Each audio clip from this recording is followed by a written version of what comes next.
Hi guys, welcome to my video. In this video, I'm going to share with you what is reinforcement theory by B.F. Skinner. But before we dive into our topic, let us know first who is B.F. Skinner. B.F. Skinner, or Borros Frederick Skinner, was an American psychologist, inventor, behaviorist, and social philosopher. Considered the father of behaviorists, he was the Edgar Pierce Professor of Psychology at Harvard University from 1958 until his retirement in 1974. He was born on March 20, 1904, and died on August 18, 1990.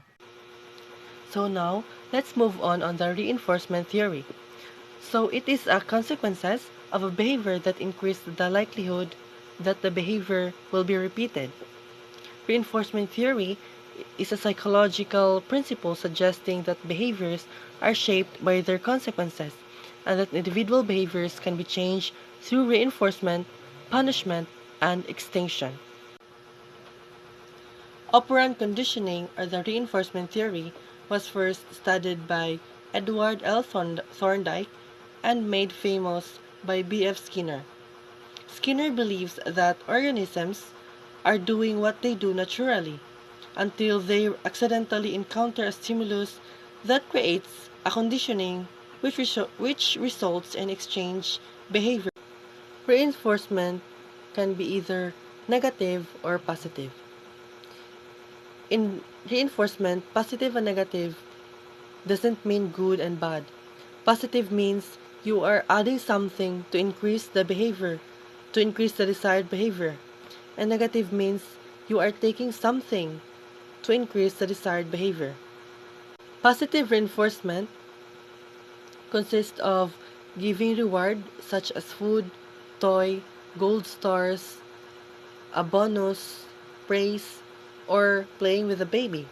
In other words, a desired stimulus is added to increase the desired behavior. For example, you tell your 5-year-old son, Jerome, that if he cleans his room, he will get a new toy. In negative reinforcement consists of taking away something the individual that does not like, such as loud noise. For example, car manufacturers use the principles of negative reinforcement in their seatbelt systems, which go beep beep until you fasten your seatbelt. The annoying sound stops when you exhibit the desired behavior, increasing the likelihood that you will buckle up in the future. Punishment is a consequence of behavior that decreases the likelihood or repetition. Punishment is any change in a human or animal surroundings which, occurring after a given behavior or response, reduces the likelihood of that behavior occurring again in the future. As with reinforcement, it is the behavior, not the human or animal, that is punished. Many people confuse negative reinforcement with punishment in operant conditioning, but they are two very different mechanisms. Remember that reinforcement, even it is negative, always increases a behavior. The positive and negative in punishment. In positive punishment, you add an undesirable stimulus to decrease a behavior. For example, scolding a student to get the student to stop texting in class. In this case, a stimulus, the reprimand, is added in order to decrease the behavior, which is texting in class. In negative punishment, you remove an unpleasant stimulus to decrease a behavior. For example, when a child misbehaves, a parent can take away a favorite toy. In this case, a stimulus, which is the toy, is removed in order to decrease the behavior of the child. For Skinner, punishment leads to 3 undesirable effects. 1.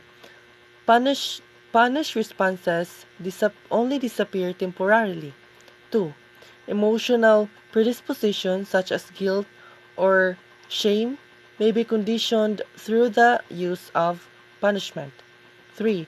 Any behavior that reduces the adversive stimulation accompanying the punishment will be reinforced.